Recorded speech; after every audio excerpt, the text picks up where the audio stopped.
Olá, queridos estudantes! Sejam bem-vindos a mais uma videoaula. Hoje o nosso foco será o roteiro de estudos de linguagem de número 10. Vocês podem baixar o roteiro no link da descrição aqui do vídeo. Para responder à primeira atividade, é necessário fazer a leitura do texto O Problema Ecológico, de Afrã e o Primo. Após fazer a leitura do texto, nas páginas 3 e 4, nós temos a atividade de interpretação textual. Esta é bem simples. Procure responder primeiro e só depois olhe o gabarito, tá certo? Na 7 e 8, temos um conteúdo sobre o gênero textual, artigo de opinião. O artigo de opinião é um texto dissertativo argumentativo. Como o próprio nome já indica, a sua finalidade está pautada na ideia do autor apresentar o seu ponto de vista, ou seja, sua opinião. O autor deverá ainda informar e persuadir o interlocutor sobre determinado assunto. Lembre-se que uma boa argumentação é sempre fundamental. Esse texto poderá ser escrito tanto em primeira ou em terceira pessoa, deve ter uma linguagem simples e objetiva, só não esqueça de seguir a norma padrão da língua portuguesa. Os temas são atuais, são polêmicos e assim vocês devem fazer uso dos verbos no presente e no modo imperativo. A estrutura deve seguir com introdução, desenvolvimento e conclusão. Lembre que na introdução você deve apresentar o tema, o desenvolvimento deve apresentar os argumentos que vão convencer o interlocutor sobre determinada coisa e na conclusão você poderá dar ênfase à tese ou até trazer uma nova proposta de intervenção social sobre aquele tema. Aqui lhes apresento um trecho de um artigo de opinião sobre o racismo. Ainda que grande parte da população brasileira seja descendente de negros, o problema do racismo está longe de ser resolvido. No período colonial, Portugal trazia os negros da África para trabalharem no país em condição de escravos. Desde então, o racismo esteve incutido na mente de muitos brasileiros. Embora a Lei Áurea tenha libertado os negros do trabalho escravo em 1888, a população negra apresenta os maiores problemas ainda hoje no país. Por exemplo, as condições de vida, o trabalho, a moradia, dentre outros. Se observarmos as favelas no país, ou mesmo as penitenciárias, o número de negros é sem dúvida maior. A grande questão é, até quando o racismo persistirá no nosso país?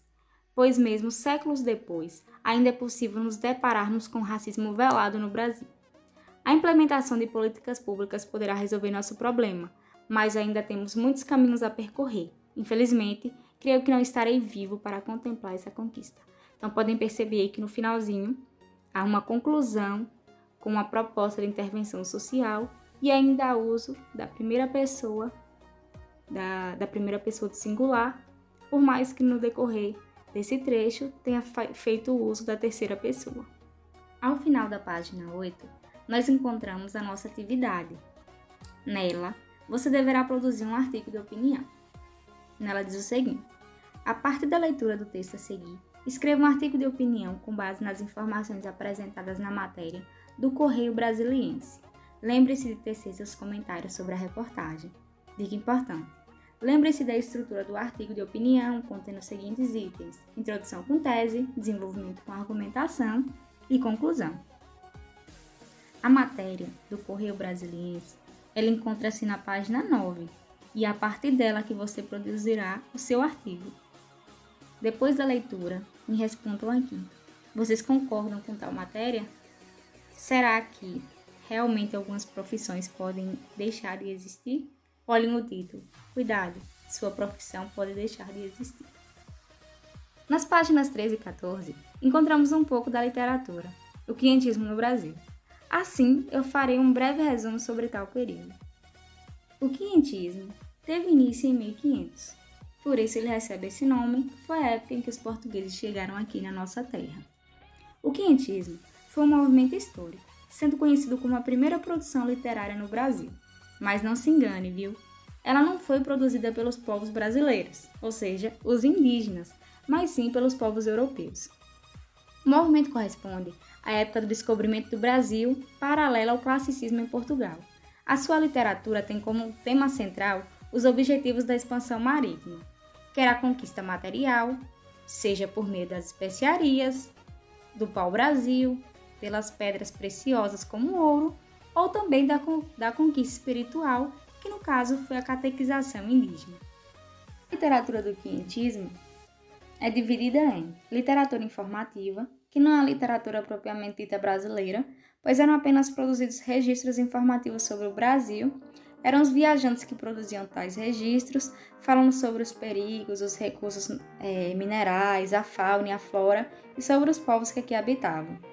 E é apenas no Barroco que nós vamos ter uma produção literária, que foi produzida realmente por brasileiros, em 1601, com a publicação da Prosopopeia de Bento Teixeira. A Carta de Pero Vaz e Caminha, ela foi a principal escrita da literatura informativa. Ela traz aspectos literários, históricos e linguísticos, tem 27 páginas e trata do encontro com a Nova Terra e tudo o que havia nela, sobre a viagem, sobre os comportamentos dos nativos frente aos homens europeus, e essa carta foi direcionada ao rei de Portugal, Dom Manuel I. A segunda literatura é a literatura jesuítica. Mais ou menos em 1549, chegaram ao Brasil os primeiros jesuítas com a missão de propagar a fé a partir da catequização indígena, e nesse período, além da catequização, eles tinham o intuito de ensinar os indígenas a ler e a escrever. Os principais escritores daquela época, da literatura jesuítica, foram José de Anchieta, Manuel da Nóbrega e Fernão Cardim. Vocês podem conhecer um pouquinho sobre cada um desses autores nas páginas 13 e 14 do roteiro. Agora que você já conheceu um pouco sobre o quientismo, nós vamos para a atividade. Nas páginas 14, 15 e 16, estão 5 questões em que você deverá responder sobre os tipos da literatura do quientismo e a carta de caminho. É uma atividade bastante simples e fácil. Qualquer dúvida, voltem ao roteiro para poder entender. Outro conteúdo importante é o duplo sentido, que faz parte dos efeitos de sentido. E para responder a atividade, é necessário entender um pouquinho sobre esse assunto. O duplo sentido se traduz na propriedade que certas palavras ou enunciados têm de ser interpretados de duas maneiras diferentes. Lembra um pouco a ambiguidade, mas enquanto a ambiguidade ela pode ou não ser intencional, o duplo sentido ele é planejado, ou seja, ele é intencional porque ele visa o humor, ele visa convencer o interlocutor de alguma coisa.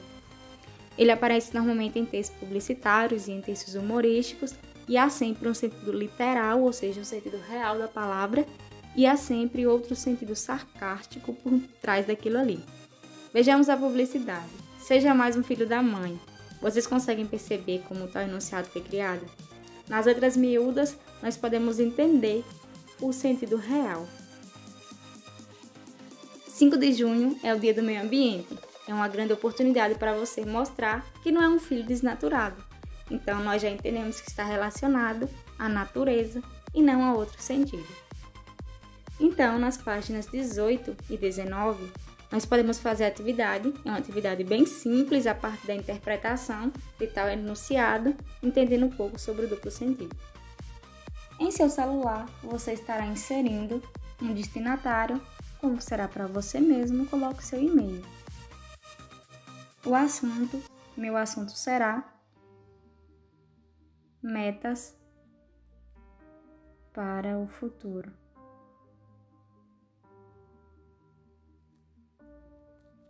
Vou escrever o vocativo, cara Joyce Machado.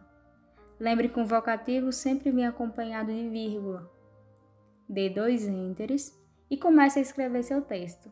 Lembre que o texto de vocês, ele deve ter de 15 a 20 linhas. Então veja o que você quer para o seu futuro. Ao final do texto, você dará um espaço e colocará a despedida. ATT significa atenciosamente e no final a sua assinatura. No meu caso, Joyce Machado. Vai vir aqui nesses 3 risquinhos as configurações e irá programar envio. Em escolher data e hora, você poderá colocar a data escolhida para daqui a 10 anos e assim, daqui a 10 anos, se você continuar com esse e-mail, receberá ele e saberá quais foram as suas metas e seus anseios para o futuro. E assim, chegamos ao final de mais uma videoaula. Qualquer dúvida, deixe aí nos comentários. O meu, muito obrigada!